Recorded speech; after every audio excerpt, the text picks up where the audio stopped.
All right. We are live. All right.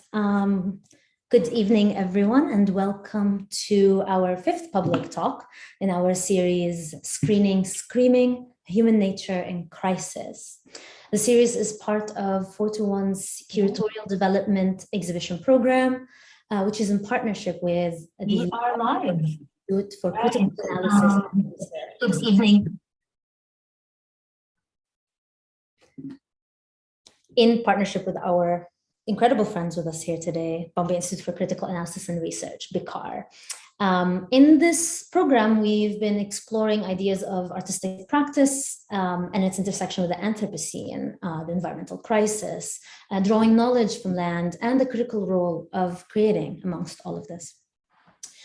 Today, we're very honored to hear from Horu Yan, who is an artist and writer working at the intersections of contemporary art, cinema, performance, and theory.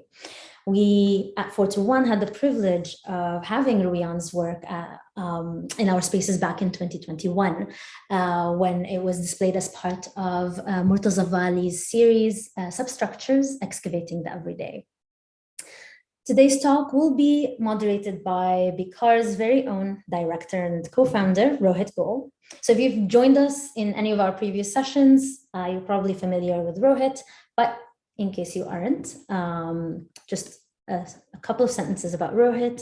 So in addition to directing and teaching at BICAR, Rohit is the co-editor of Lacan Contra Foucault, which is published by Bloomsbury, and he has taught courses in philosophy, critical theory, historiography, and politics at University of Chicago, Sciences Po Paris, and the American University of Beirut.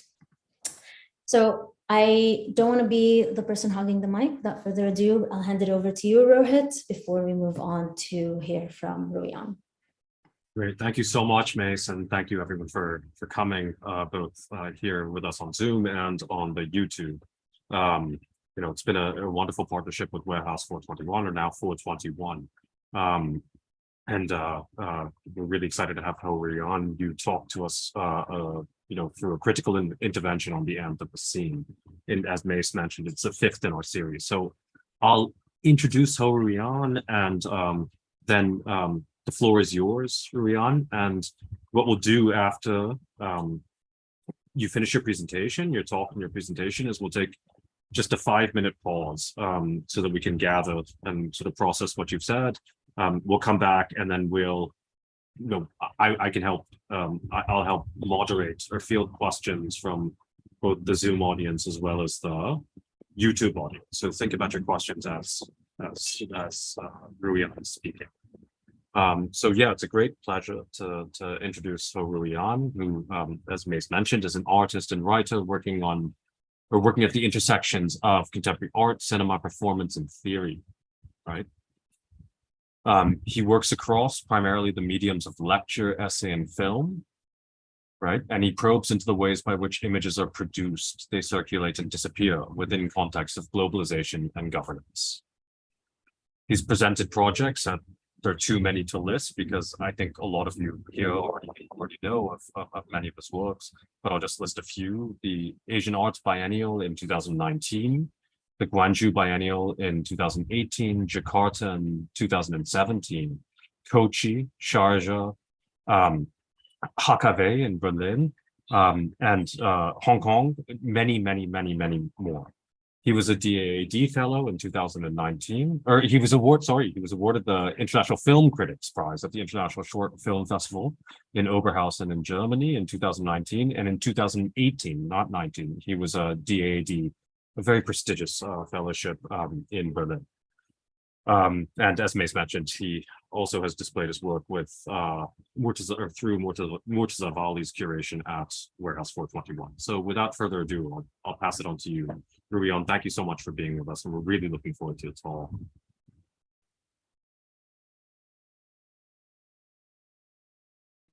Hi, thank you everyone for inviting me to be a part of this. I'm very excited to be able to present as part of this program.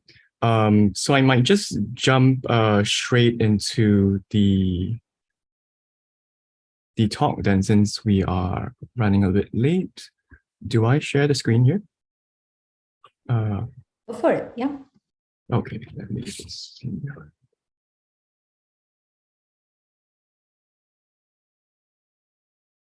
Okay, can you see my screen? Okay. If one were to mention Singapore to anyone in the world today, the first image that is likely to come to mind is the city-state's iconic and ever-changing waterfront skyline. Having seen variations of this image in numerous tourism campaigns and one too many Hollywood films over the years, I cannot tell you exactly when did this view of the city's financial district become so emblematic of this country where I was born and raised.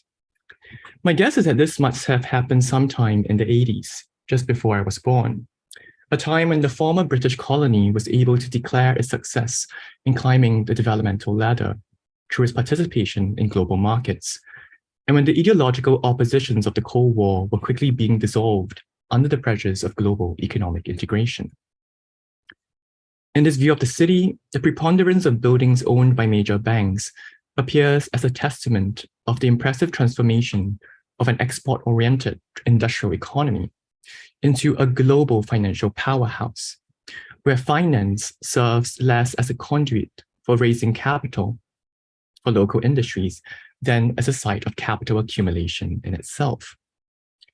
Yet, with this decoupling of finance from the domestic real economy, what follows is the separation of the circulation of money from the circulation of goods and services in the public sphere, where capital accumulation is most observable. One could therefore say that the city's modern skyline serves less to make visible its present-day model of capital accumulation than to obscure the profane reality that the complex financial and legal instruments that prop up its economy are not themselves directly observable. In Singapore, everything that is solid indeed melts into the air. That said, anyone who's ever approached this view of the city from the air would know that before arriving at the desired vantage point, you would first encounter a very different image, just off the shores of the island city. Fleets of oil tankers parked across the water. Yet, this spectacular visibility belies the relative lack of scrutiny directed towards the significance of the oil industry to the country's economy, as well as the pivotal position of the city-state within the global oil trade. After all, Singapore has no oil or gas resources of its own. Virtually all the crude oil that is available to be exploited in the country lies in these tankers. How is it possible, then, that such a place would, in as early as the 1980s, become such a major hub within the global oil industry? So much so that observers began calling it the Houston of Asia. However, for industry insiders flying into the city, this breathtaking scene that evokes for the incidental observer a kind of logistical sublime serves more as an index for gauging the health of the global oil industry. This function was first prominently observed back in 2016 amidst a global oil glut that saw prices plunge 70%, one of the biggest declines since World War II. With so much oil searching for places to which it can flow, the number of idle tankers sitting off the country's coast or in the neighboring Malaysian waters grew so dramatically that residents of the city-state, who, despite living on an island, have curiously for the longest time shown little interest in what goes on at sea, started to notice the rather unusual sight. Some netizens even circulated a screenshot of a map from Marine Traffic, a website that tracks the real-time location of vessels globally, which showed at least 40 supertankers anchored in the surrounding waters as floating storage facilities. Despite the high cost of storing oil in such facilities, such a move might ultimately prove profitable if the oil is resold at a later date at a price high enough to offset the costs of storage. A set of arrangements that oil traders call contango. In recent times, with volatility becoming almost a permanent condition for oil prices, this strategy of buying now in order to store and resell later has even lent itself to all forms of speculation across physical and futures markets, thus transforming volatility itself into the very basis for capital accumulation. I remember looking at this graphic and realizing that many of these tankers were anchored not far from the Marina Bay area where the financial district is located. Suddenly, it struck me that it must have been a very long time since I had looked out to the sea from the Bay Area, for I no longer had an image of what the horizon looked like from there. As you can see from this photograph taken near the waterfront in the early 2000s, before you reach the open sea is a stretch of empty reclaimed land that completes the circle of land enclosing the bay. As a child growing up in the 90s, this used to be my favorite spot to get a view of the horizon in a city covered by high-rise architecture. This was also the best location on land where you could capture a view of the city's stunning skyline comprising the buildings that make up the financial and civic district on the opposing shore.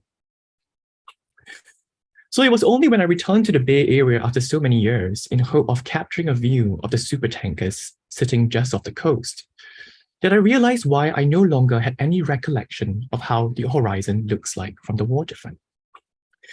For now, standing upon that previously unoccupied stretch of reclaimed land is this towering, shimmering edifice and fetish symbol of the 21st century.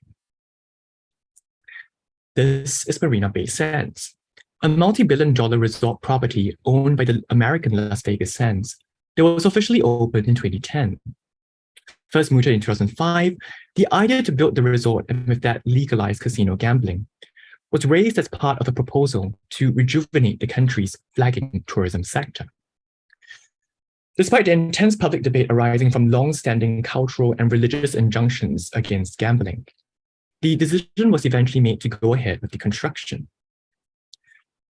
And with the completion of the building, no longer can one get a clear view of the sea from the waterfront. For blocking the horizon, the outside, is this Leviathan monument to fictitious capital, a kind of distorted mirror image of the speculative activity taking place within the financial district on the opposing shore. Confronted by this monstrosity, I thought that the only thing I could do was to head up to the rooftop of the building where I was certain I could get a view of the sea. However, after paying a rather exorbitant fee to take the elevator up the building, I found myself arriving at yet another peculiar scene. This is the world-renowned infinity pool of Marina Bay Sands, the most singular feature of which is that it extends not towards the open sea, but inland towards the city itself. Somehow, I had ventured to the very edge of the cityscape, only to turn back to consume the city as an image. As if the infinity, the outside of the nation state of Singapore, is in fact within the city itself. It took me more than a few minutes of bemusement to figure out that I had simply gone up the wrong elevator. After extricating myself from the tourists who appeared to be enjoying the view a little too much, I headed back to the ground floor to take another elevator that then brought me to the observation deck. There, I finally saw the image from which the entire architecture of Marina Bay Sands appeared to be diverting my attention. After all these years, I finally saw the horizon again. And as far as my eye could see, the tankers were everywhere. However, I noticed that I was probably the only one in this corner of the observation deck. The very fact that the deck did not extend to cover the back of the building suggested the structure was not designed for looking at the sea, resulting in a view of the horizon that never completely fills your vision. Even from this corner, the city remains at the periphery of your vision. I couldn't help but speculate that the verdant gardens by the edge of the water must have been planted there to pull our attention away from the tankers filling the horizon and back towards the city itself. At this point, I realized that what I was dealing with was the sheer difficulty of seeing the oil in Singapore. For every time I came close enough to the subject, I would always be called upon to look at something else. There was always something more spectacular, more beautiful, more cinematic to see. However, as I would soon discover, there's nothing inherent to oil that makes it difficult to see.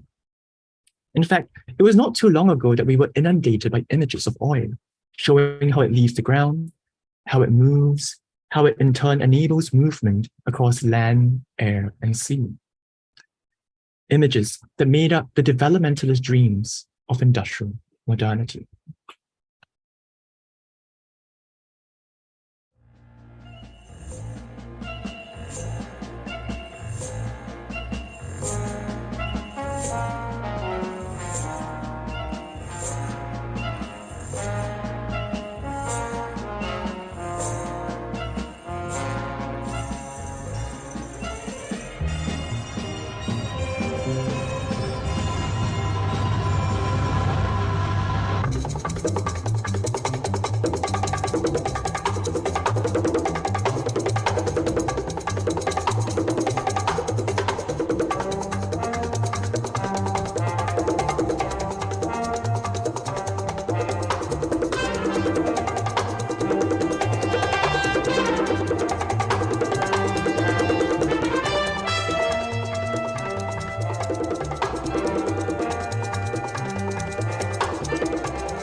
In 1965, the film unit of the Royal Dutch Shell Company released Shellorama, a documentary film announcing the arrival of a utopian future fueled by oil. Made to be exhibited in what was then the newly invented Cinerama format. The film visualizes the exhilarating journey of Shell oil as it travels from its crude source in the Niger Delta to become the refined fuel powering the modern world. Oil is depicted in the film as a truly global commodity, with an inherent liquidity that allows it to flow to every corner of the world. This might even be very well one of the first moving images to describe the global in such concrete terms, equating humanity's progress with the forms of mobility enabled by modern-day transport. Anticipating contemporary footage shot by drones or dashboard cameras, the film is primarily composed of footage captured using a camera that has been fixed to a moving vehicle. considering that the vehicle being deployed here could very well have been fueled by shell oil. One could speak of the camera here being literally propelled by its own subject. This cinematic propulsion is precisely what constitutes the visual attraction of the film, which is to say, what's essential here is not so much that the camera is describing in visual terms the movement of oil, but the camera is itself moving, indeed being moved by oil. This incorporation of the optical apparatus into one of the most powerful machinic assemblages of industrial modernity reflects the evolving relationship between cinema and industry throughout the 20th century. It created the conditions for an institution like the Shell Film Unit to emerge in the first place. Established in 1934, the Shell Film Unit is best known today for its historical legacy of having produced some of the most important documentary films. Working with some of the pioneers of the genre well into the 70s, Shell produced numerous documentaries for cinematic release, as well as non-theatrical presentations, which were widely admired for their stylistic and technical innovations and international scope. Furthermore, as a documentary unit run by a private corporation whose primary business did not relate directly to film production, the film unit can also be credited for setting an industrial standard of how to use the documentary genre to seed an image of the company within the public imagination without directly promoting its products. Even in films like Shellorama that depicts the circulation of shell oil across the world, there is always a broader pedagogical function that is served, which during the 60s often pertained to the visualization of the global economy itself as a fully integrated system, not unlike the circulatory system of the human body. In these heady sequences that put us right in the driver's seat, where we observe a world that comes into view as we move through it, we even appear to take on the point of view of some kind of global commodity coursing through the veins of the system, thus allowing us to experience the seamlessness of being moved by the oil across the world. For sure, this convergence of cinematic movement and logistical motion was partly secured in its time by the sense of certainty that came with following the oil amidst an economic boom that gave rise to the assumption that the oil would always keep moving. That is, it was the continued movement of oil as depicted in the film that secured the movement of the camera as such. Oil, by this token, is the original global commodity, or the global commodity that makes possible all other global commodities. But to the extent that the camera here can therefore be said to be propelled by its own subject, the resulting image does not actually invite scrutiny of its material conditions of production. In fact, quite the opposite. For oil here is seen primarily in its moment of consumption, as it travels across the world where it is mostly consumed through activities of leisure. While the film does begin in the Niger Delta, it appears only too eager to quickly leave behind the world of imperial extraction and labor exploitation. In fact, the camera launches into the air the very moment that oil leaves the ground, never once looking back, as it veers away from the original scene, pushing it into the blind spot of its propulsive vision. In the 60s, one of the sites that the oil would have passed through was Pulau Bukom, an island just a few kilometers off the coast of mainland Singapore, which in 1962 saw the completion of Shell's first oil refinery in the city-state. The $30 million facility equipped with a crude distiller capable of processing 20,000 barrels a day was also the first of its kind for the country, one of the first milestones reached by an industrialization drive launched by the newly elected government of the then self-governing British colony. Constructed in record time, the refinery was an ambitious and risky venture for the multinational in a politically turbulent region where the conditions for industrial development were still nascent. However, Shell had an advantage in having long established a presence in the territory. In the late 1800s, Marcus Samuel, a British trader who had inherited from his father a company that originated as a small ornament shop known for its seashells, was seeking to expand his business into the lucrative oil trade in Asia.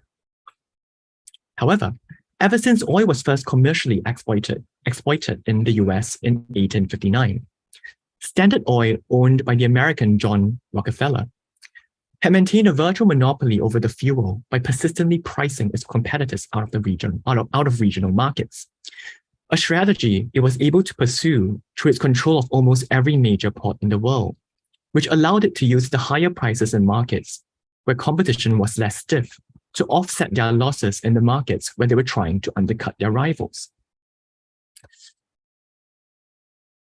Knowing that he had no control over the conditions of production that in part determined the price of oil, Marcus Samuel was convinced that the only way he could challenge the American company was by dramatically reducing the cost of transporting oil overseas to Asia. At that time, the opening of the British-owned Suez Canal in 1869 created a new route for transporting oil from the Black Sea coast to Southeast Asia that was shorter than the one taken by Standard Oil's bulk oil tankers across the Pacific. However, due to the danger posed by the region's high temperatures to shipments with flammable goods, all oil shipments passing through the canal faced stringent regulations that required shipping companies to store the oil within tin barrels, which then had to be crated. Compared to transporting oil in bulk, which continues to be the most efficient mode for transporting the fuel, this method of storing oil resulted in a large amount of unused space on the vessel and incurred further costs at its destination. While oil transported by tankers in bulk could simply be quickly transferred to storage tanks using pipes and pumps, it typically took days for coolies to unload all the barrels of oil before they can be stored. To resolve this conundrum, the calculating British trader commissioned a new fleet of tankers specially designed to insulate the oil from the heat when carried in bulk. This eventually allowed him to obtain permission from the authorities for the first bulk oil tanker to pass through the canal. And as all this was going on one side of the world, he was also looking for a geographically strategic deep water port in Southeast Asia, where he could establish a storage and distribution center to receive the oil and ship them to the rest of the Far East. His search eventually brought him to a privately owned island southwest of mainland Singapore, namely Pulau Bukom. By 1891, the island was acquired by Marcus Samuel and Company, and the first storage tanks erected, marking the beginning of Shell's history in the city-state. In the years to come, the shifting winds of trade would eventually see the British company join forces with the Royal Dutch Petroleum Company to resist the advances that their mutual American rival, Standard Oil, was making into the region. A complete merger of the two companies followed in 1907, leading to the birth of the Royal Dutch Shell that we know today. Given the company's long history in Singapore, expanding into refining felt like the perfect way for Shell to meet the growing fuel needs of the region while leveraging on its existing strengths in storage and distribution on Pulau Bukom. But there was another more crucial reason for the company's decision to put their cards in Singapore. For many countries in the region, having newly freed themselves from the yoke of colonialism, were hostile to foreign investors and constantly overrun by labor protests led by communist-influenced trade unions. The developmental strategy pursued by the economic planners in Singapore explicitly sought to attract foreign direct investment by allowing foreign companies full ownership of their investments and control over their operations. As the first company to establish a new industry in the city-state at the time, Shell was even awarded the first Pioneer Industry Certificate that granted the company a tax exemption on its profits for the first 5 years of the refinery's operation. Such incentives had partially come about through the recommendations of two United Nations survey missions in 1960 and 1961, led by the Dutch economist Albert Winzimers, to study Singapore's prospects for industrialization. Winzimers' conclusion was that transforming the entrepot trading port into an export-oriented industrial hub was not just feasible, but also necessary to alleviate the high levels of unemployment in the country. But the Dutchman, who would continue to serve as Singapore's chief economic advisor until 1984, also did not shy away from advising the government on political matters during his tenure. Perhaps his most significant intervention in this respect came in two pieces of advice that he gave to the Prime Minister, Lee Kuan Yew, seen in this photograph, upon submitting his findings from the study missions. Speaking directly to the Prime Minister, he told him that none of his recommendations mattered unless two preliminary things were done. First, they had to eliminate the communists. I quote, eliminate them in government, in the unions, industries, off the streets. He added that it did not matter how the government got rid of the communists, whether it meant throwing them in jail, out of the country, or even killing them. He said that, as an economist, how they chose to do so did not interest him. The point was that as long as the communists remained, they could forget about economic development. The second advice was more specific and pertained to the statue of Stamford Raffles, the British colonial functionary who established Singapore as a port city under the control of the British East India Company in 1819. Winsemus told Lee Kuan Yew that he must let Raffles stand where he stands as a demonstration to the world that the country remained open to foreign investors wherever they came from. Because, I quote, "In some time, in the future, we will need the British and the Americans and the Germans and whoever we will need with their know-how." By the time Singapore opened its refinery in Singapore, it was clear that at least one of the conditions prescribed by Winsemus had been satisfied. The bronze statue of Raffles was still standing in the city centre, having apparently survived the country's transition to internal self-governance without a visible scratch. Meanwhile, more left-leaning members within the ruling party and trade unions who believed that investment in heavy industry should come from state rather than foreign capital remained skeptical of the government's push for foreign investment. However, their days were numbered. For less than 2 years after the opening of the refinery, the government led crackdown on alleged communist elements through a security operation that rounded up over 100 individuals to be detained indefinitely. We see the most powerful voices against the government's economic program largely eliminated overnight, just as Winsemus had suggested. Looking at the photographs of the opening ceremony of the refinery, it appears like nothing could have indeed stopped the direction of the country's industrialization drive. Staged at the inauguration of a new era, the event was specially held on an evening to exploit the darkness for a choreographed spectacle that literally brought the refinery into light. And at the center of this scene was Goh Keng Swee, the finance minister known today as Singapore's chief economic architect. He was also the guest of honor for the evening. Standing on the platform overlooking the refinery, the minister activated a switch that turned on the floodlights, thrusting a magnificent silvery structure of columns and pipes into public visibility for the first time. In the distance, sirens blared from the ships sitting in the surrounding waters. This was the oil industry's moment of peak visibility in Singapore. As the minister and the company executives proceeded to tour the facility, the cameras continued working. Images published later showed the men dwarfed by the surrounding still architecture in a projection of infrastructural grandeur that announced the city-state's arrival into industrial modernity. Goh, who was known for his penchant for orchestrating elaborate opening ceremonies, was acutely aware of the power of such spectacles in boosting the confidence of potential investors. Indeed, it would take only a few more years for BP and Mobil to follow in the footsteps of Shell and build their first refineries in the city-state, with the combined presence of the three oil majors further convincing players in other industries of Singapore's long-term viability as an emerging industrial center. But there was another audience for which these images were intended. Beginning in the 50s, strong anti-colonial sentiments, abetted by chronic unemployment and poor living and working conditions, resulted in strikes and riots being a frequent occurrence in the city-state. The achievement of self-governance in 1959 brought relief to the situation. But to the frustration of the technocrats setting the economic agenda, calls for mass action incited by their left-wing colleagues continued to destabilize society and discourage foreign investment. It is against this context that this view of the towering and labyrinth edifice rising from the land that had just been leveled just 10 months before, as if summoned into being through sheer technocratic willpower, appears to have been constructed to put the unruly masses in their place.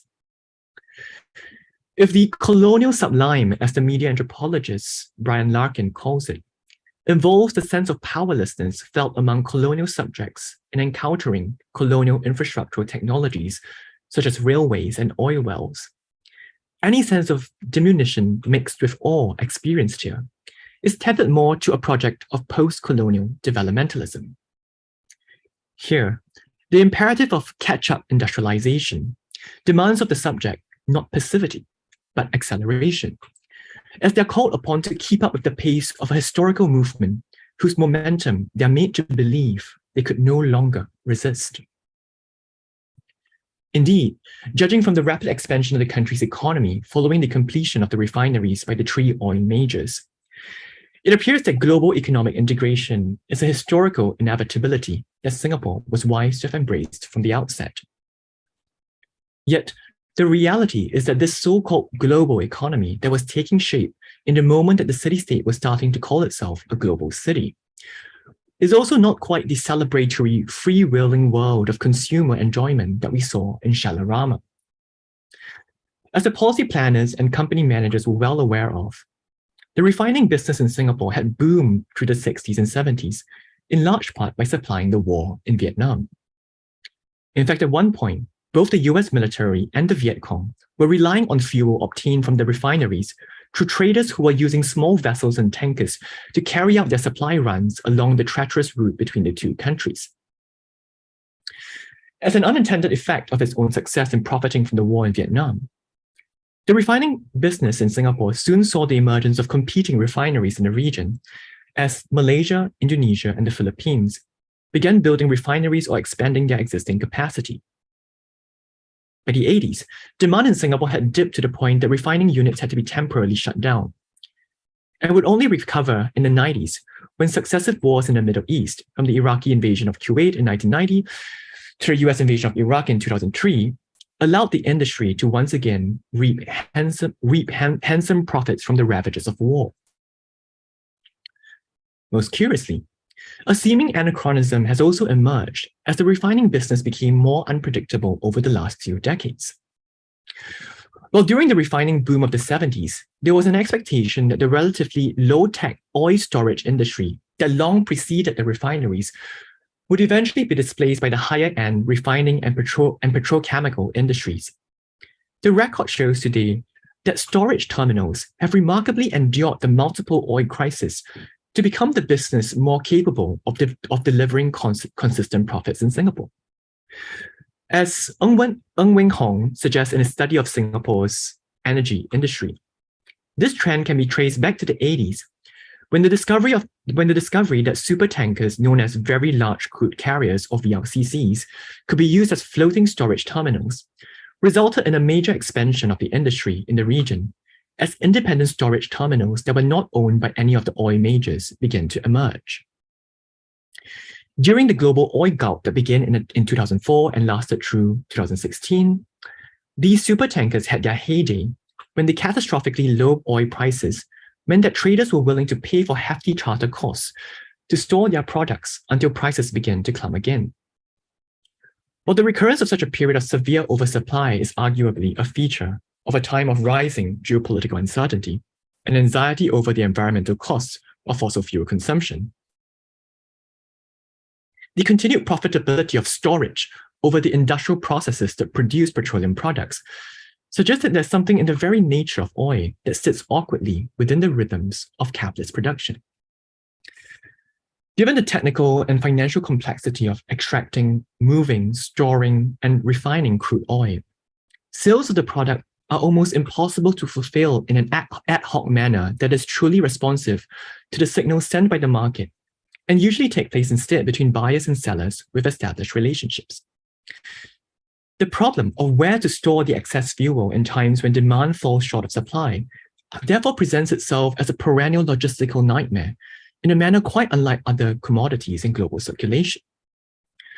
While the bulk oil tanker was originally invented to create an efficient system for moving oil that exploited the liquid properties of the fuel, today it seems like the hoarding of excess oil within these very same tankers point instead to the commodity's inherent resistance to the fluidity of the exchanges that liberal economists hold up as the hallmark of the free market economy. Oil, in this sense, operates within a system that is quite the opposite of prevailing imaginaries of the fuel as a commodity that simply flows to any part of the world where there is demand. Instead, it is more likely to spend most of the time fortified within a supertanker anchored off the coast of a city where it is only too easy to turn your gaze away from the horizon where the oil has clearly stopped moving. The spectacular imagery from the opening of Shell's oil refinery in Singapore is, by this token, the exception that proves the norm. For when it comes to oil in Singapore, perhaps in most parts of the world, there is always too much that remains to be seen. Here, I cannot help but think of a photograph that I came across as I was searching the archives for images of the opening of Shell's oil refinery in Singapore. In this image taken just a year before at a separate ceremony to mark the start of the refinery's construction, Goh Keng Swee is seen felling a tree to officiate the launch, while the general manager of Shell stands watching by the side. Seen in the contemporary context of an ongoing climate emergency caused by unchecked fossil fuel consumption, Goh's gesture here appears almost vulgar in its celebration of an act of violence against nature. The image is in all senses of the word obscene. That is, off-scene, outside the scene, exterior to the site of representation proper, an image that makes me question all representations that I've seen on the scene. The irony, as we shall see, is that with the consolidation of the oil industry and its concomitant retreat from public visibility, trees would re-emerge to take its place as a recurring subject of representation in the city-state. The oil in the tankers cannot be seen, but then there is the wind in the trees.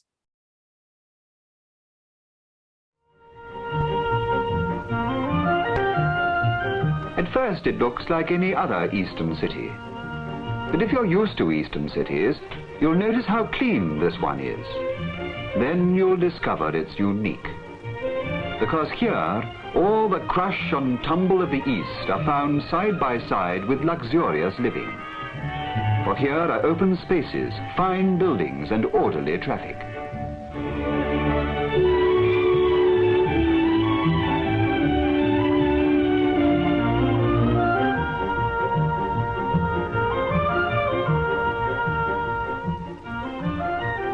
This is the city founded by Stamford Raffles, Malay scholar, colonial administrator, with ideas far in advance of his time on the exchange of cultures between East and West.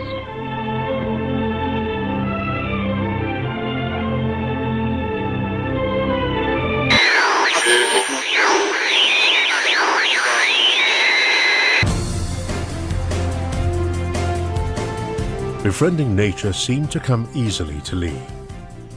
His green initiative culminated in the launch of the breathtaking Gardens by the Bay.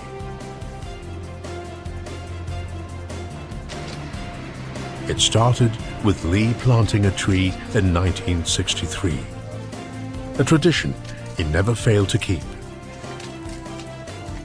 Singapore's transformation into a city in a garden is testimony to Lee's determination to achieve anything he set his mind to, even when it meant defying nature. To Lee, Singapore's well-manicured green landscapes testify to its ability to deliver consistently. So without having to tell anything to the CEO, I knew that he would understand that when I say we will deliver, he knows that we can deliver. That this is a country where the administration works, where there is a system, because you can't just plant a tree and walk away.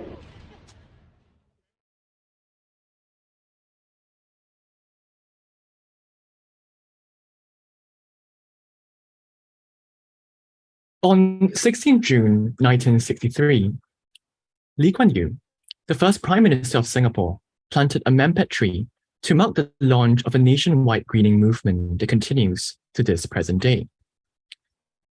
At the time, over 90% of the city's primary vegetation had been wiped out through over a century of colonial extraction. While not exactly known for being a lover of nature, Lee saw this as a problem. and sought to recover the lost greenery by planting trees all over the island. Tree planting day soon became an annual national tradition that eventually gave rise to a more ambitious campaign that started in 1967 to transform the city-state into a garden city. Since then, over 1.5 million trees have been planted along the streets and across numerous public parks and gardens managed by the National Parks Board. So successful was the initial campaign that the government has more recently coined the term "a city in the garden" to describe the new direction of the greening movement. The Prime Minister's initial motivations for launching the movement were primarily aesthetic. Believing that a blighted urban landscape, a concrete jungle, destroys the human spirit, Lee saw how the propagation of greenery could help soften the harshness of the tarmac and concrete that covered the densely built city-state. As a tool for combating the soul-sucking nature of capitalist modernity, greenery thereby endowed with a capacity to restore to the rapidly developing city its soul, imparting to it an essence, a nature from without. But equally important to Lee was the ability of greenery to cover up the unsightly social realities underlying the still developing city-state. To this end, one of its first priorities upon starting the movement was to use planted trees to conceal the dilapidated shanty towns that lined the roads leading into the city from the airport. As the man once put it, the goal was to make Singapore into an oasis in Southeast Asia. For then businessmen and tourists would make us a base for their business and tours of the region. Now, having known this image since I was young and examined it in some of my earlier work, I acquired a new appreciation for its historical significance after embarking on my more recent research into the oil industry in Singapore. Indeed, it was exactly because of my familiarity with this image and with the trope of politicians in Singapore planting trees to mark the beginning of something that I was so startled to discover the photograph of Lee's deputy Goh Keng Swee felling a tree to mark the start of the construction of Shell's oil refinery. The photograph of Goh had preceded Lee's by a merely 3 years and appeared to represent a unique instance of such a gesture being performed in Singapore. After having tried all the search terms I could think of, I simply couldn't find another image in the archives that shows a politician felling a tree. In contrast, there appears to be an infinite number of photographs showing politicians planting trees. Like a kind of primal scene that haunts every image of trees in Singapore from that point on, Goh's original image brings out by way of negation everything that's so peculiar about the iconic photograph of Lee that I had previously taken for granted. While the absence of spectators in the earlier photograph makes for a rather lonely scene. The people surrounding the Prime Minister in the later photograph, most likely grassroots leaders literally planted there as spectators, appear almost ungainly in their visibility. What could possibly account for the disappearance of the people in the first photograph and their re-emergence in the later photograph along with the planting of a tree? To begin, the people cannot be seen in the first photograph for a very simple reason. They had yet to enter the industrial wage economy. As an image that represents industry as a purely economic sphere without any political dimension, there is simply no space for the people who were then too politically agitated to embrace the freedom of selling their labor power to a multinational corporation. It is for this reason that Albert Winsemus could have so candidly remarked that as an economist, how the government got rid of the communists did not interest him. For indeed, from within the economic sphere of the Dutchman's liberal imaginary, politics is literally unrepresentable. As it appears 3 years after Goh's photograph and just months after the government managed to so-called eliminate the communists, the people can now be seen. Here, replacing the country's chief economic architect as the central figure is the man known today as his chief gardener. And instead of showing something being destroyed, something is coming into being in this later photograph. But with the change of scenery, the frame of representation has also shifted. If the image of gold marking the launch of the construction of the refinery is to be situated within a purely economic sphere, in the second photograph, it is within a decidedly non-economic sphere that representation takes place. Specifically one where the Prime Minister can be seen sowing a seed in the name of the nation. Accordingly, if the people have re-emerged, it is not as wage laborers that they lend themselves to representation, but as citizens of a fledgling nation state. Seeing that in the years to come, images of industry will be quickly replaced by images of greenery as the key subject of official representation in the city-state. One could even say that this image marks the retreat of the economic from representation altogether. Images of the economy will be replaced by images situated within a distinctly defined sphere of the political. And where there is politics, there will always be trees. As anyone who has ever paid attention to Singaporean politics, especially during each election cycle, would notice, trees are the preferred choice of background for politicians in a city-state to make their public appearances. Perhaps this is owed to the fact that the greening movement has managed to repopulate the island with so many trees that it is difficult to take a photograph outdoors without their presence in the background. However, taking another look at the remarkable photograph of Lee Kuan Yew planting a tree. Let me just go back.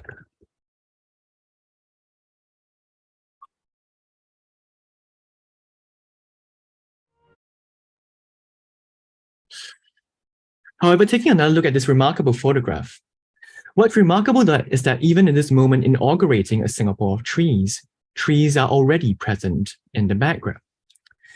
They appear behind the man who claims the status of founding father and who stands in the very site where the garden city is to be founded. They are the authorizing presence prior even to the ultimate figure of authority, authorizing his power from behind. Perhaps we can then think of the trees here as a screen in a double sense. First, as a surface upon which images become visible. And second, as a kind of partition dividing a space into two and leaving one side outside of representation. And to better understand the logic of the screen, we need to approach it from within the specifically cinematic tradition from which it originates. Here, once again, images of oil and trees encounter each other.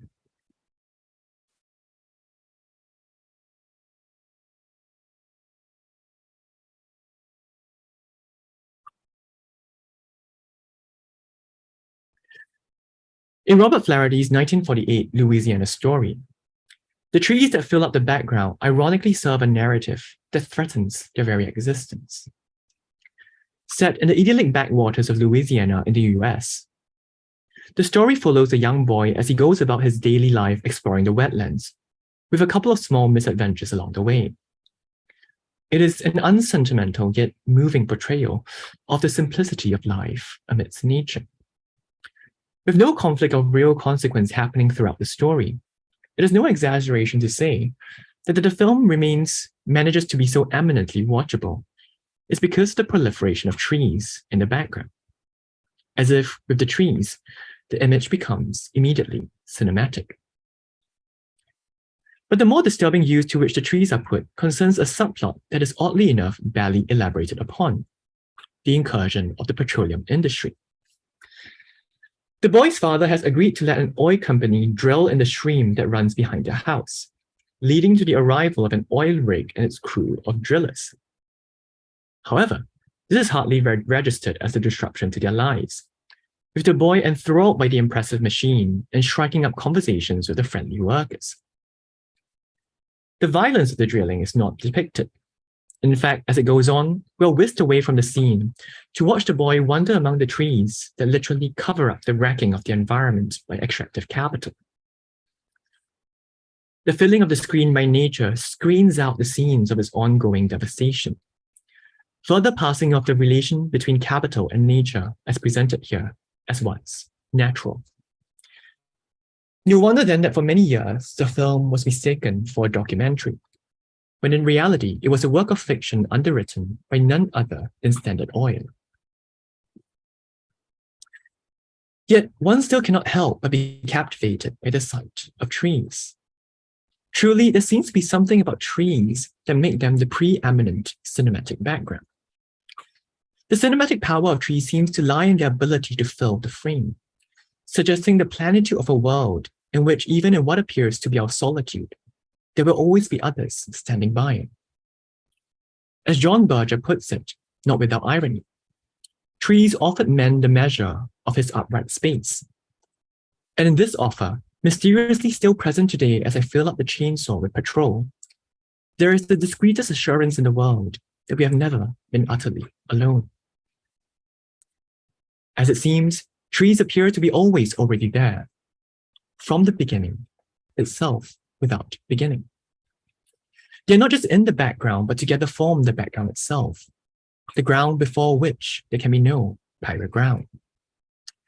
Their presence removes the shock of the void, of beginning in nothing, with nothing.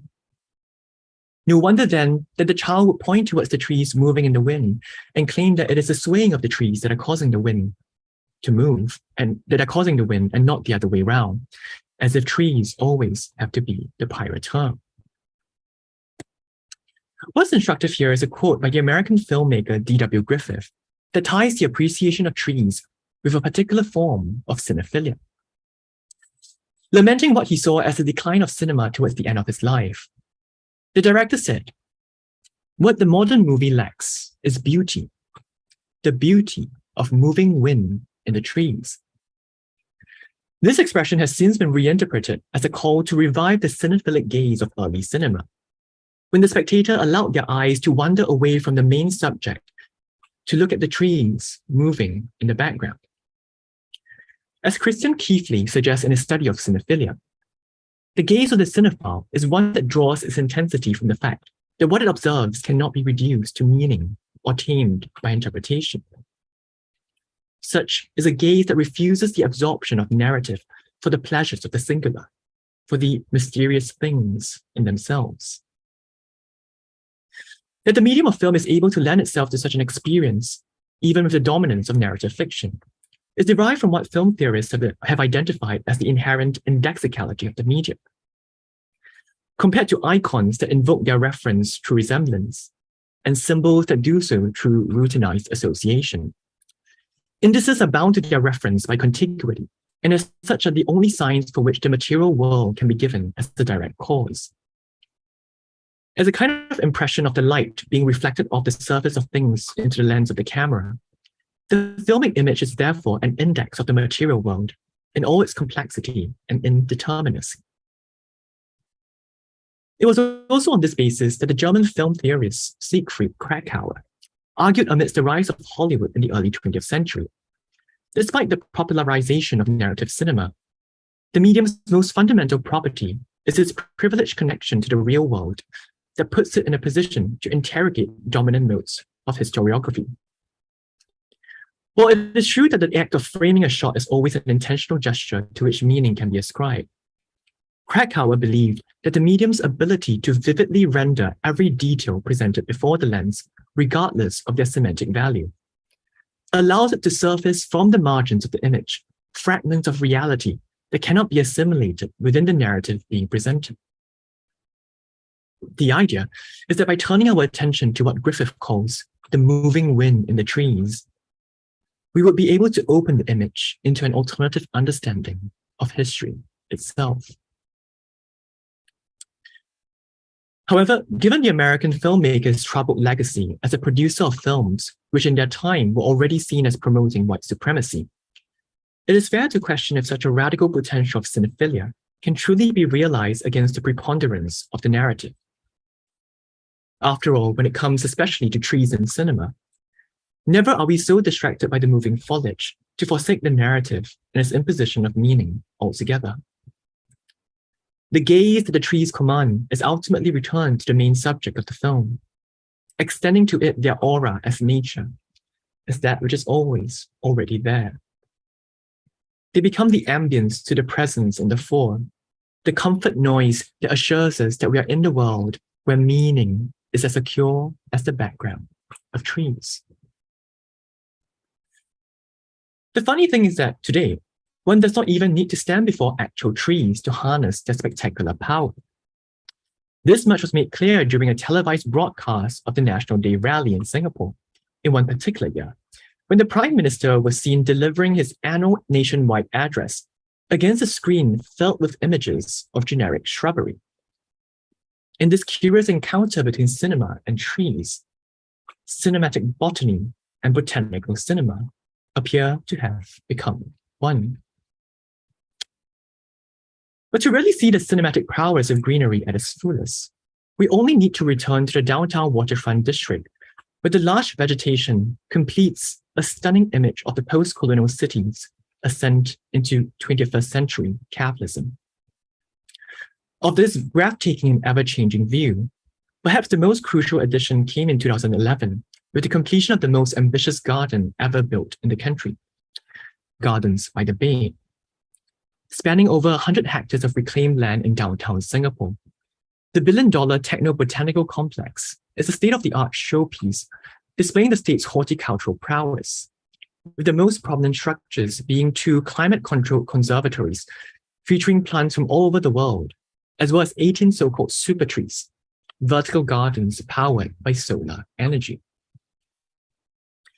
Here, instead of being a mere background, trees make up a kind of 360-degree all-immersive sensorium into which all other structures within the city are absorbed. Yet, as with all spectacles, hypervisibility here operates in the mode of effacement. This can be seen in the architecture of Marina Bay Sands itself, another iconic landmark of the Bay Area, which was designed exactly to conceal its identity as a casino resort.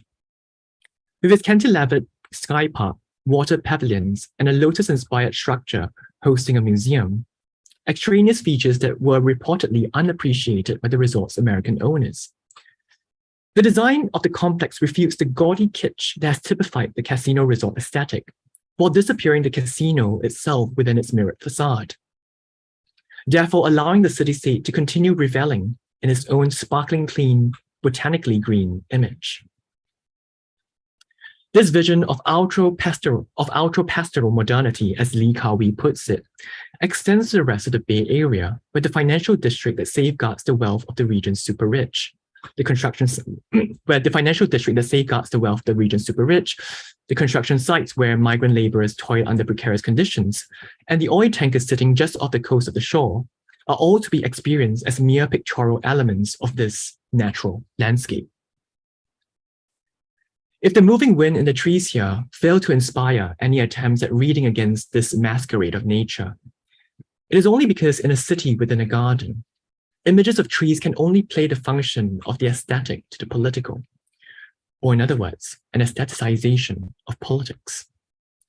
Whatever excess of signification that emanates from the trees is deployed to naturalize the presences that appear before them, thus fully assimilating the indexical quality of the blowing wind into a projection of symbolic power. The wind may be blowing from elsewhere, from outside the city-state, but from within the city and the garden, elsewhere always seems to be already here. But if not a cinema of trees, what then would be another kind of environmental cinema that would actually enable us to follow the wind?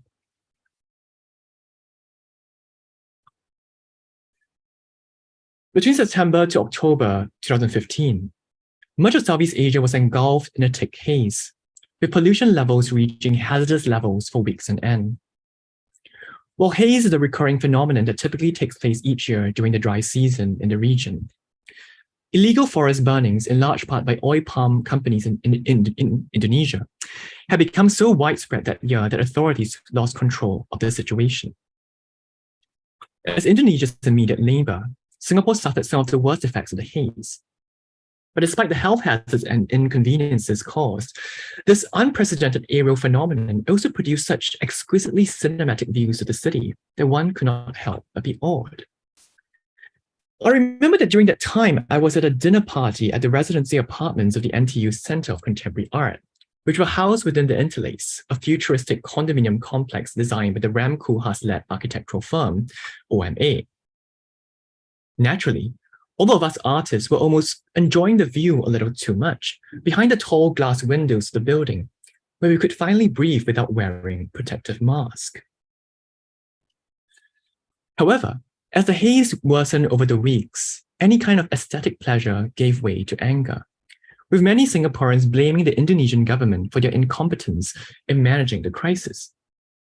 Residents of the city-state were especially triggered when the Indonesian vice president attempted to defend the government by saying that Indonesia's neighbors should be grateful for the air quality that they enjoyed for the rest of the 11 months of each year. As ludicrous as this comment might sound, it bears questioning why it takes a crisis for us to discover how our localities are always already deeply entangled with each other. Indeed, as the crisis continued to drag on with no end in sight, the anger among some Singaporeans, among at least some Singaporeans, would turn into reflection as it started to come to light that many Singaporean companies had stakes in the very same companies that were being accused of illegally causing forest fires in Indonesia. To this end, the cinema of haze appears to have done something that the cinema of trees could not accomplish. As the anthropologist Tim Choi puts it, air pollution is both condition and effect of capital. To dwell in polluted air is therefore to necessarily feel our own always already ongoing immersion within the material networks and structural logic of capital. The irony is that the haze presents itself, first and foremost, as a crisis of visibility. Yet it is precisely because we cannot see that we have to keep on looking. Looking, in this sense, does not seek merely to restore transparency, but to question the very terms of transparency itself, to test the limits of the visible in a city where so much remains to be seen. Thank you.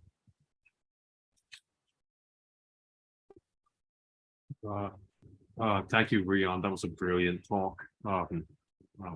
So much there. We'll give you, I think, a 5-minute break. I know a lot of us are across time zones, so I'm going to do my best at my sort of weak mathematics and say that it's 8:45 in India. So at 8:50 we'll come back with Q&A. I will try and it'll be very difficult to do justice to what you've just done by asking a couple of questions and having you come back if you would like, and then open it up to both the YouTube and the Zoom audiences. So it's 8:45 in India. We'll come back at 8:50 in Singapore. It's, I think, it's 11:20. Yeah, 11:15. But we'll come back at 11:20 in Singapore. Okay. In the Gulf, it is 7:15. So we'll come back at 7:20. For those in the Gulf, 7:20, and for those who are in other parts of the world, please do the calculation. It's 5 minutes from now. We'll be right back. Okay, thank you for that brilliant talk.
Hi, Ruyan. Are you back? Hopefully rested Hi. from again a really wonderful talk. Are you able to hear me clearly, or can you hear me? A little bit. I mean, it was a bit choppy just now, but you can. Yeah, now I can hear you. Okay. I can put in headphones. I'm going to. That was fantastic. It was superb, and I just have two sort of overarching questions, and then I will open it up with our Zoom and our YouTube audiences. And I will field your questions for you. I really love the talk a lot. It made me think so much, and so these questions are going to be provisional in the sense that I was thinking, obviously, while you were speaking. The first is about this issue of visibility, okay, which I really appreciated, and oil, and the sort of the focus on oil that is in the talk, right? With regards to something that is happening that you seem to be suggesting is new in the logic of capitalism, right? Am I audible, or should I actually try to put my? No, I think I can hear you. Yeah. Okay, so something about oil. The emergence of oil and it being the sort of the sort of fuel of capital is something that's unique, that might even change the logic of capital in a certain sense. And this is where I wanted to press you. This is my first question. Then I have another more technical question about cinema, but I can ask that after this first question if it's easier for you. So, which is like, it seems like you were suggesting that. Unlike, I love that opening scene of the talk, right? Where like you have the skyscrapers, and oil is like this ephemeral, like sort of seemingly invisible, sort of mover, right? Of sort of energy of capital of sorts, and which is different than, let's say, coal or trees or timber. I mean, timber, you come back to trees later, but timber as like a fuel, or burning trees as a fuel for capital.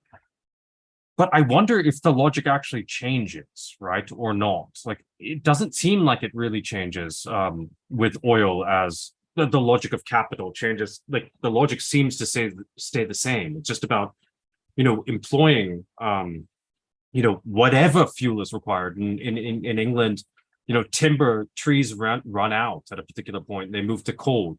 Hence, they invent the steam engine, right? Because they're an island, right? So they have to extract coal that's not wet but dry, right?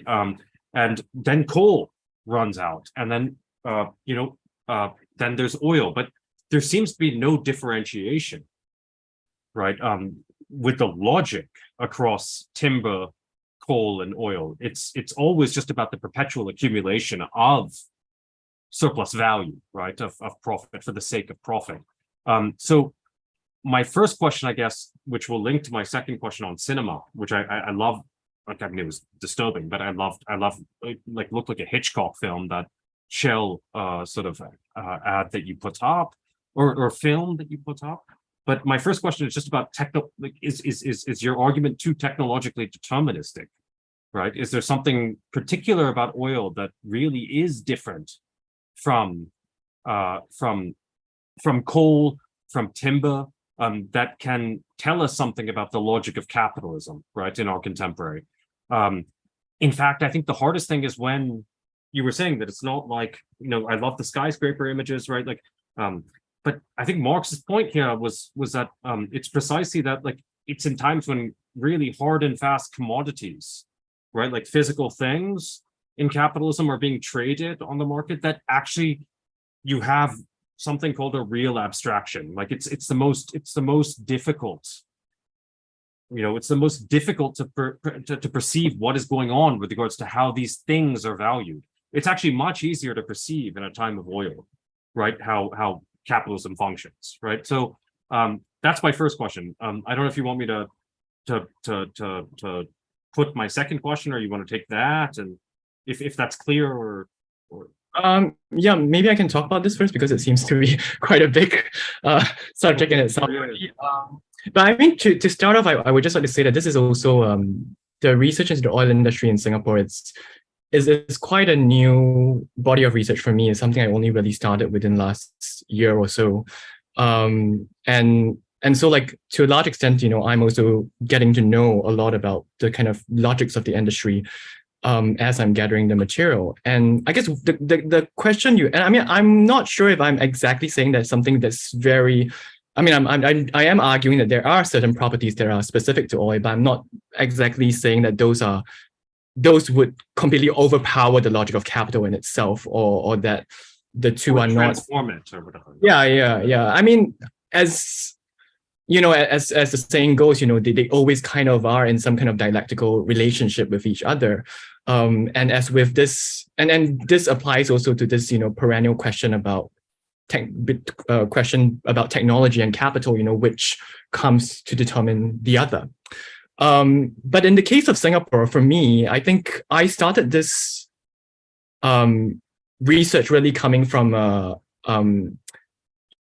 really from a point of from starting with some facts that I learned that really kind of challenge my own assumptions, as someone who's outside the industry. And of course, one of them was that oil storage is actually a very lucrative, in fact, a more lucrative and more profitable business than all these other high-tech businesses that we have invested so much money to develop in Singapore.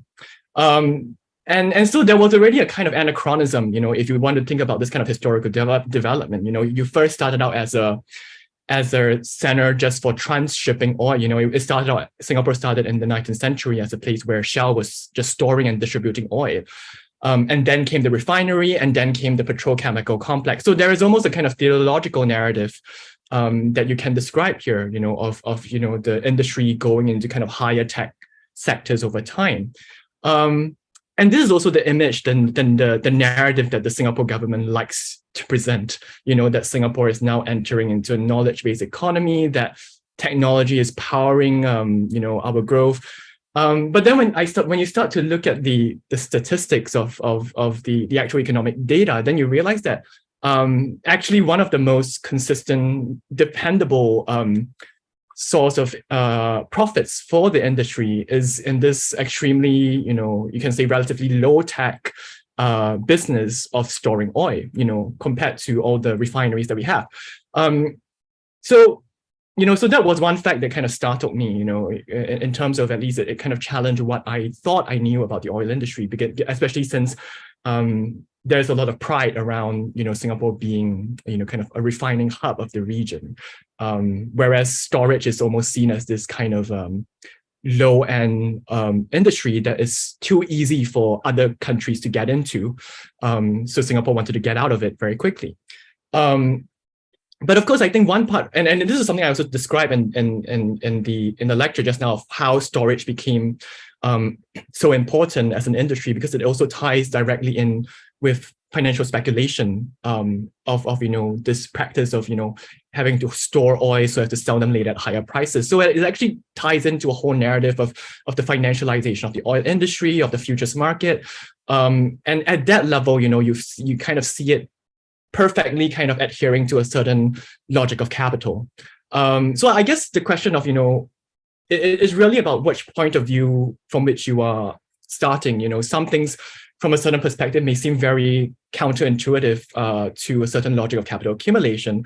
But from another perspective, you realize that, this perfectly makes sense, from the perspective of an oil trader who is just kind of sitting out the crisis, so to speak. So I would say that a lot of the kind of narrative threads that I'm trying to build in this particular talk was really just me trying to grapple with some of these seeming anomalies or aberrations, that challenge this received narrative that I had in Singapore of an industry that went from kind of very, kind of primitive low tech storage based business into something that is extremely high tech and knowledge based.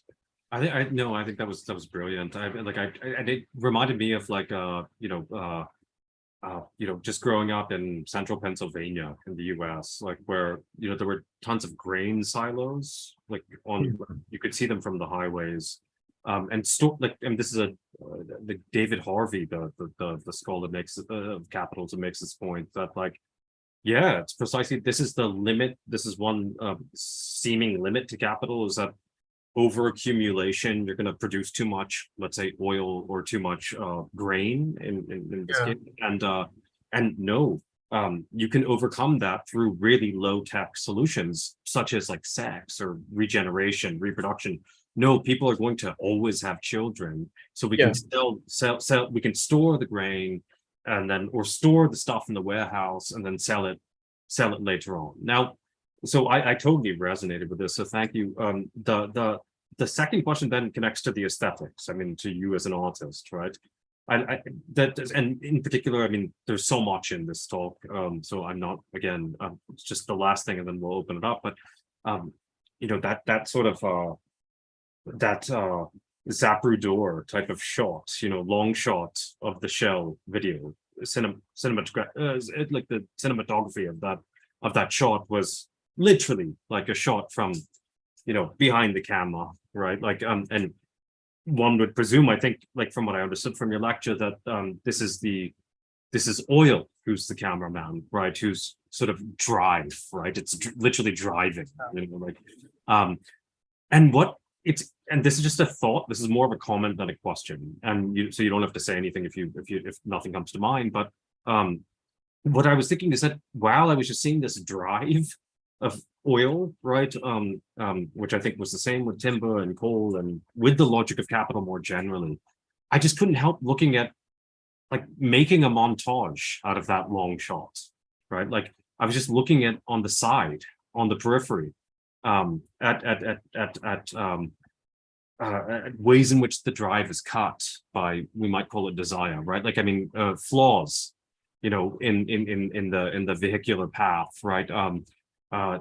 It was a remark, like, so I wonder if in your artwork, right, in your cinema, right, you pay attention to not just the drive, the clean drive of oil, but the actual montage that and here I think Pasolini is very wrong, right? Like in setting the long shot against, or the long take against the montage. He's very much on the side of the montage, the filmmaker as editor, right?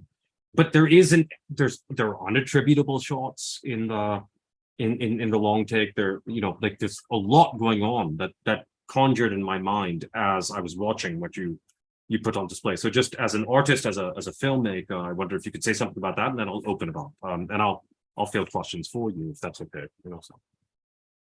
Well, actually, actually, the talk that I gave today, you know, the parts of it was some of you who are familiar with my earlier work would see that some of it are drawn from some of these earlier bodies of research. And the section on Shalarama, you know, that work, I came across that film when I was producing a performance that was kind of centered around the dashboard camera.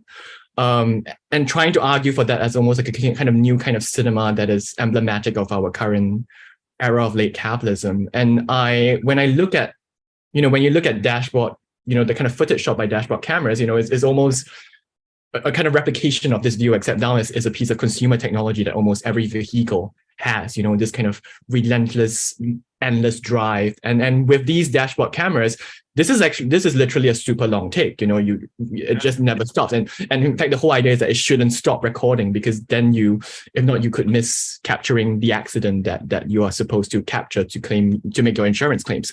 So of course, and when I look at these kinds of you know, vernacular cinema, so to speak, you know, these kinds of forms of cinema that we are producing on a kind of everyday basis, I always try to think of them in terms of genres. And so what you spoke about in terms of the long shot is very kind of useful for me in thinking through this particular image, you know, and how the aesthetics of the long shot play into this kind of dashboard recording, or this kind of Shalarama, which combines the long shot with montage and all of that. So that was. And I think for me, when I look at these films, I always try to understand them both as a product of their times, but also kind of speaking back to these to the times a little bit and reflecting on its conditions. And I think and if you look at the history of cinema, and of course this is a bit of a cliche, you know, how it the first film, as Harun Faroqi pointed out, started out at the factory, with the camera kind of pointed to the factory. So the camera exits the factory first and then turns back to look at the factory in a moment of kind of self-reflection in that sense. But it never really goes far enough to enter the factory and see what happens inside.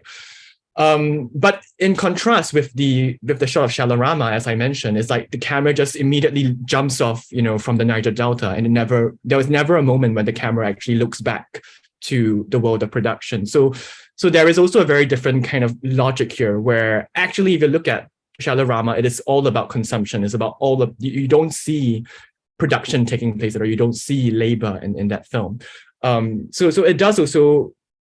And thus, for me, it becomes quite symptomatic of the kind of 60s economic boom during which the film was made, where capitalism was precisely, that was the primary kind of image of capitalism, that was within the sphere of consumption and not within the sphere of production.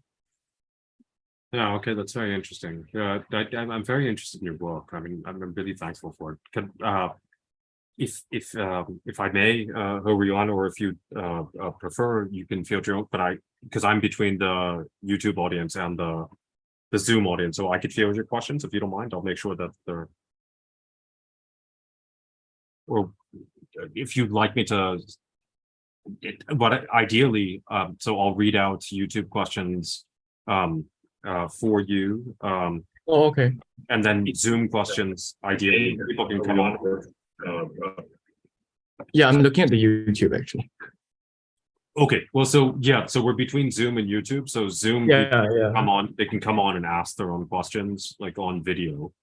YouTube, I can read out for you if that's okay. We already have. Yeah, maybe you should read it out as well. Yeah. Okay, so Zoom folks, please raise your hand if you have a question. There's a question from Sapna Agarwal, who is on the YouTube.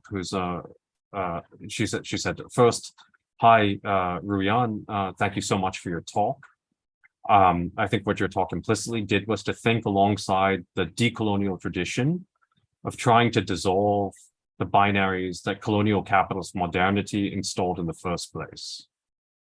Binaries like homo economicus and a religious traditional man, capital versus nature, etc.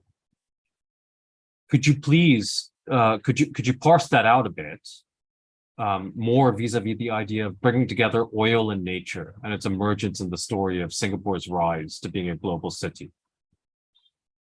And she apologizes for the length of the question, but that's okay. I will say that there unavoidably there's a delay between the YouTube and the Zoom. You're on Zoom.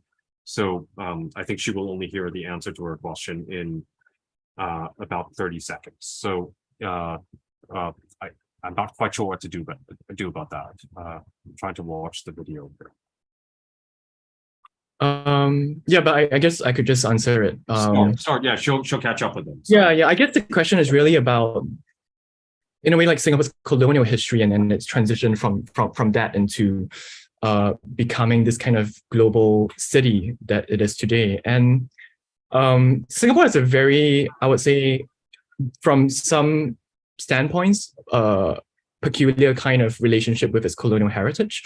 But it is a relationship that's very, very typical, I think, of port cities, where it's almost that you almost have a very transactional relationship with empire in some sense. So and Singapore as a port city it was also primarily populated by immigrants from the rest of the region, who did not have many of them who moved, let's say, from the rest of the Malay archipelago, from China, from India. There weren't actually intentions to actually even settle in Singapore permanently. So there wasn't even a kind of national consciousness, so to speak, even up until the eve of decolonization, so to speak.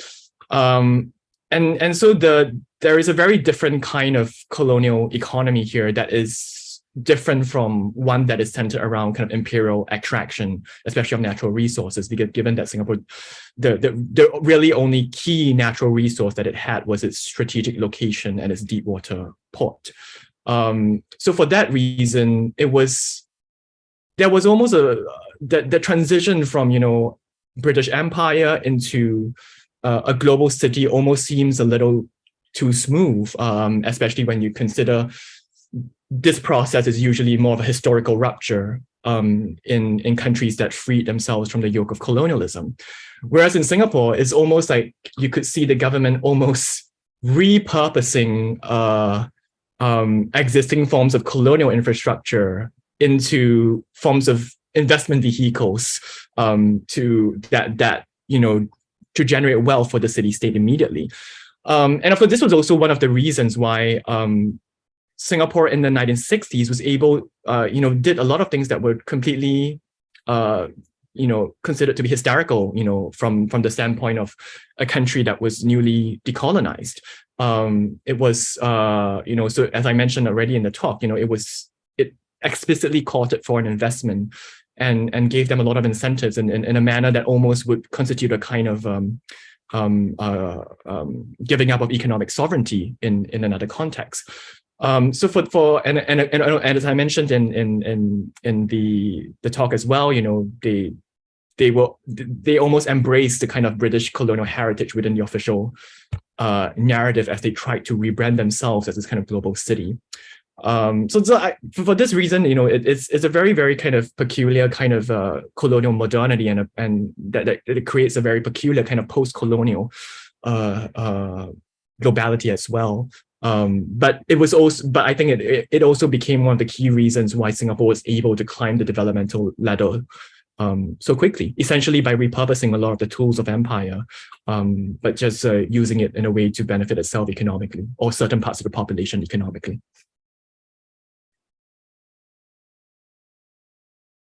Lovely, thank you, Sapna, and thank you, Rian, for that response.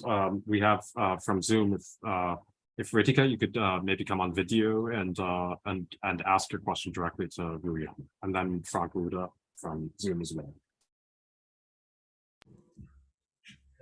Hi, Ruyan. Right. Yeah. It's been a while. We were just hanging out in Seoul, actually, a week or two ago. 2 weeks ago. Yeah, not even. But no, thanks so much for this. I've been waiting to hear this facet of your practice. So, yeah, I think my question kind of ties quite a bit into what you were talking about with Sapna, but perhaps more specific to the visual aesthetics of Singapore itself.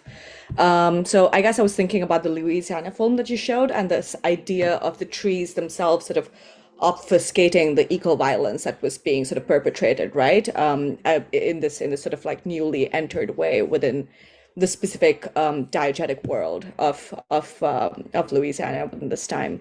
But I'm also thinking a little bit about how nature in Singapore itself is sort of constructed within the logic of capitalist aesthetics, right? Trying to create the seductive notion or idea in Singapore. I mean, just even thinking about Gardens by the Bay, for example, which I guess you kind of might have referenced, where some of these key visuals of nature is correlated with Singapore sort of producing itself through images, particularly with Gardens by the Bay, where some of the structures are just these superstructures of trees, quote unquote, that are essentially just like metal and glass and, oil powered, or sort of these imported plants and sort of flora, which follows, again, as you sort of mentioned, the sort of neo-colonial way in which, even human labor in Singapore has sort of been imported to build Singapore. And Singapore then builds itself through these imageries of nature, but nature in these ways, right, that I've kind of mentioned.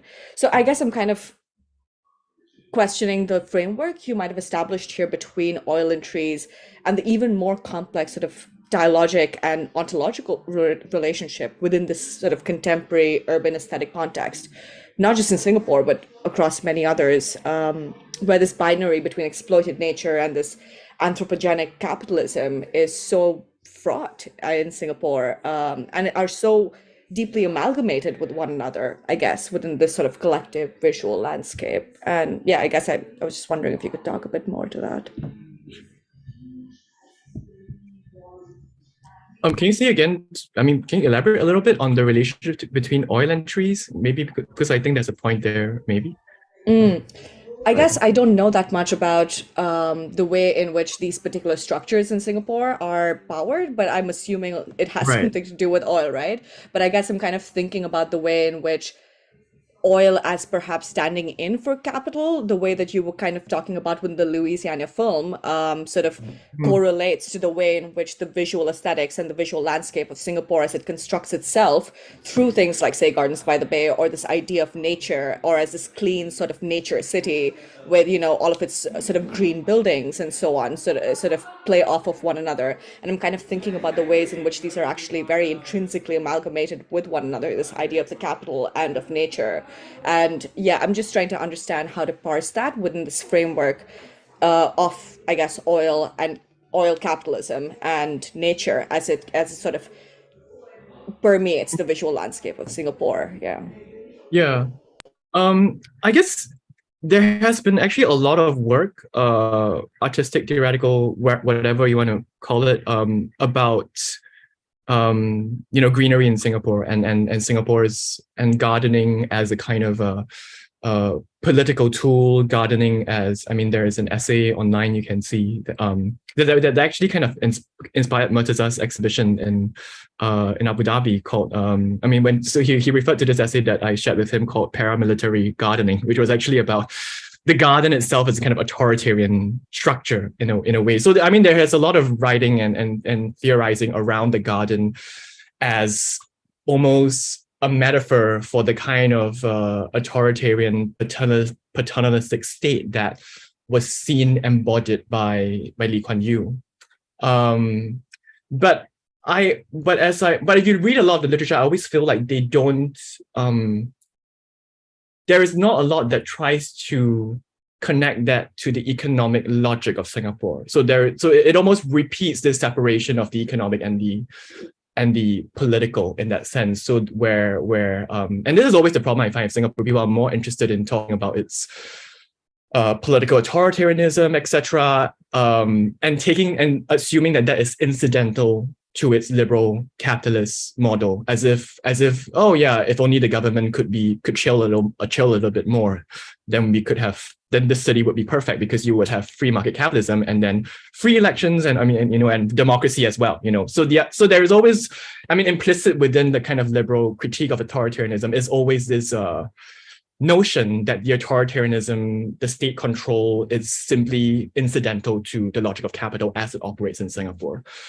And I would say that a lot of my more recent work tries to question that, or it sometimes starts with this separation of the political and economic, and then I try to see how actually how this separation was created in the first place, and which was why.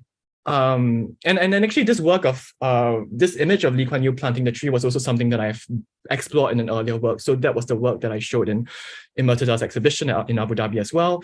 And that work, it's been a long time ago, almost like 8 years. And that work largely elaborated on that existing discourse, as I mentioned, about of the tree and state power and control. But it was only after discovering that this second image that I shared of Goh Keng Swee chopping the tree that I started to actually understand this second image better. Why were the people absent in this image and why were they present in this other image? And it's almost as if in between these two images, that is where, the split between the economic and the political happened. And where you started to have, economy becoming just something just a matter of daily life, and then political as a space of representation where you endlessly produce images, and that also becomes the focus of your critique or artistic work, so to speak. So and I think this talk was, so in a way, like bringing together oil and trees is almost to try to understand how this gap between the political and the economic happened, and trying to again understand how the economic itself is already a deeply political creation. And I think that was largely the narrative that was mostly served by the discourse on oil in this talk. Thank you, Rita. Thank you, Julian, for that. We'll go to our colleague Frank Ruda next. Frank. Hi, thanks so much for this. I think my question is somewhat connected to Ritika's question, because I was wondering, so I take a little minimal detour to phrase my question, and then you hopefully see, but it has something to do with how the organization of the economy is already political. Eisenstein tried to make a film about Marx's Capital, right? That was the plan, and never was realized.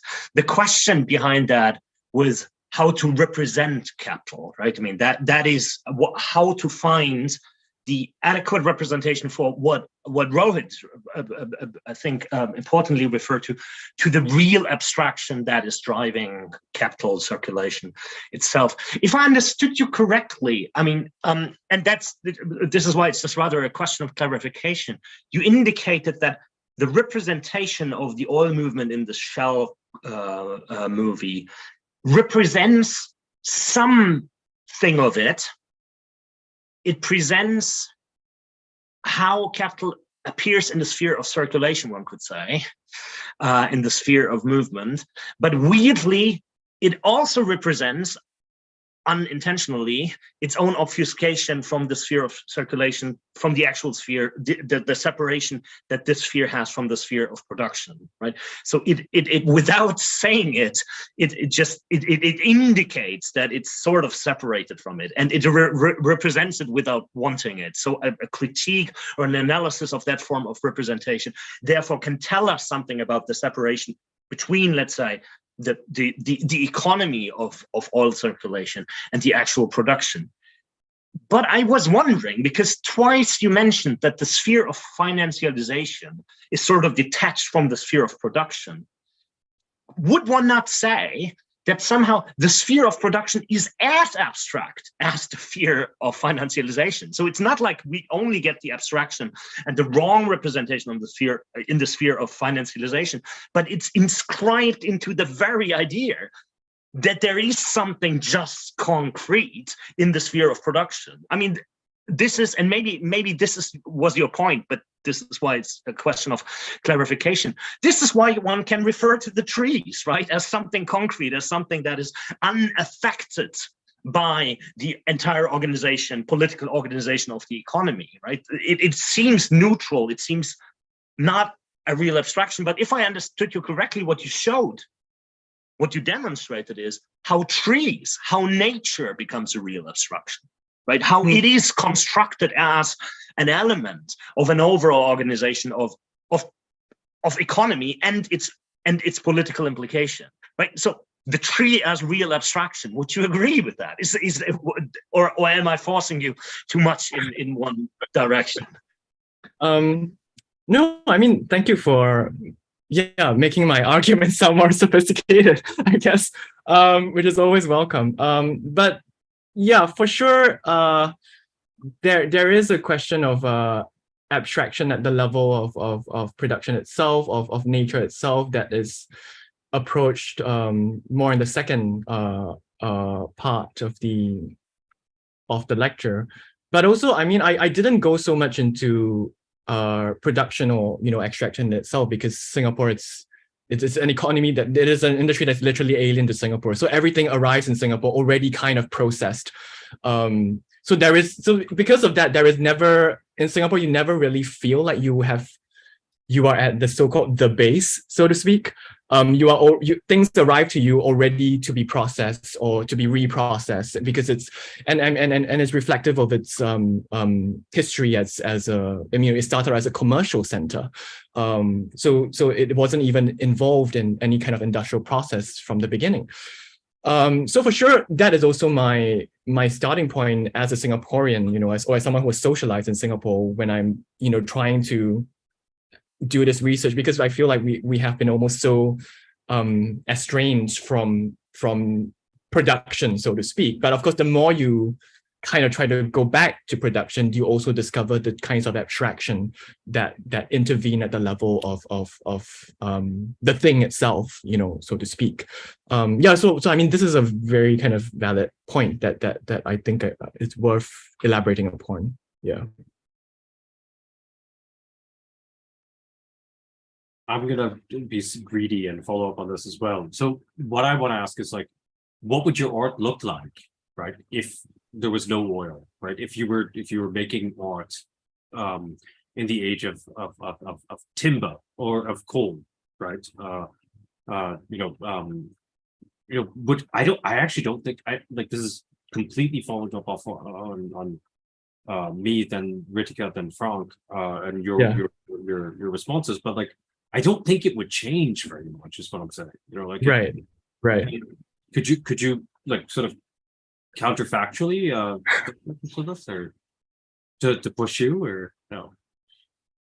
I mean, I'm not really sure how to answer this question, because my working process is also quite different, because I usually don't start off with the argument first. I usually start off with an image first, which is always how I mean, in a way that is also why this is always more of an artistic than really a theoretical narrative. And it usually this is how the way I work is, there's usually an image that I find absolutely strange and bizarre, that I can't quite understand or assimilate within my existing theoretical infrastructure.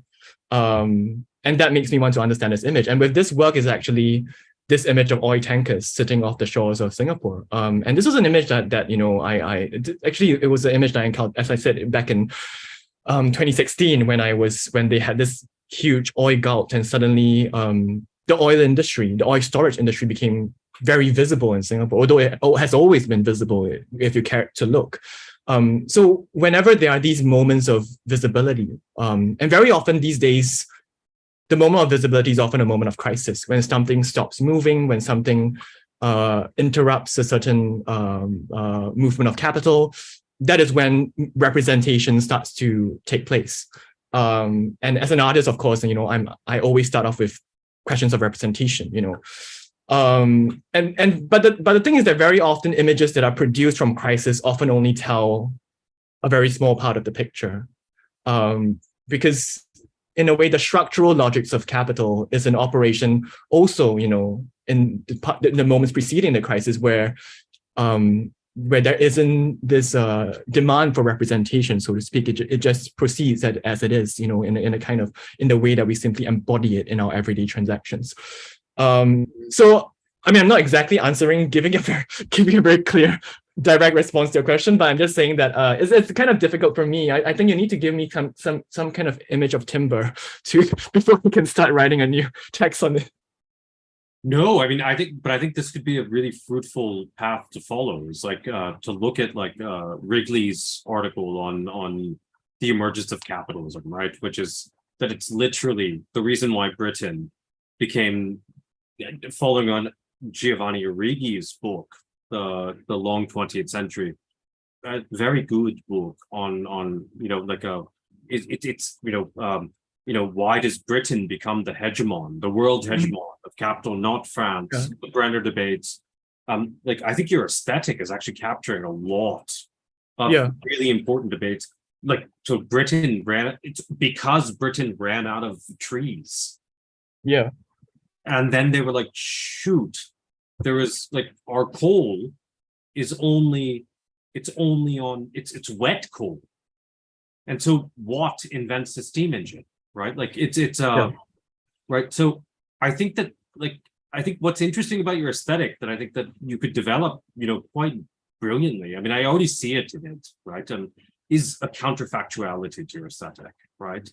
A subject, or let me call counterfactuality something like a subjectivity to your aesthetic, a non-documentary, right? Sort of aesthetic, where you're offering like a strong critique, which I think is built into the aesthetic. So where are those points in the long shot? Pasolini just says, let's get rid of the long shot. Let's just do the montage, right? But he's doing long shots in Salo and a lot of other films, in his the raw footage of him trying to recreate Medea or whatnot. There are lots of long shots, right, that he himself is toying with, So I think that's where I see the brilliance of your work, and I think it's it's tremendous, and I thought your talk was brilliant. You know, and I'm really thankful to you for giving it. And it involved a lot of preparation, I could see, and I really appreciate that, because it was pedagogically also very, very useful for the curators in our program, as well as our publics. Ruian. Yeah, thank you so much. Actually, this was also an opportunity for me to also like test out a lot of ideas that I haven't really publicly presented before. So it was also a bit of an experiment for me to bring out these ideas, and so it's been also very productive for me to be in dialogue with all of you. Okay, well, it's 9:30 in India. I know I'm not going to do the math, but I know it's different times elsewhere. But you've sung your supper, I think so, as they say.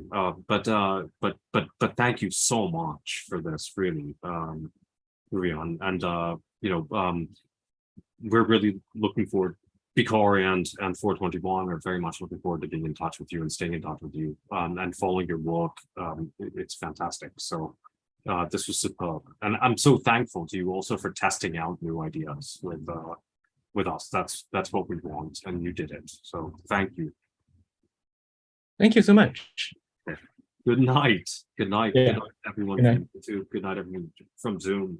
Good night, Ruian. Thank you very much. Thank you. Okay.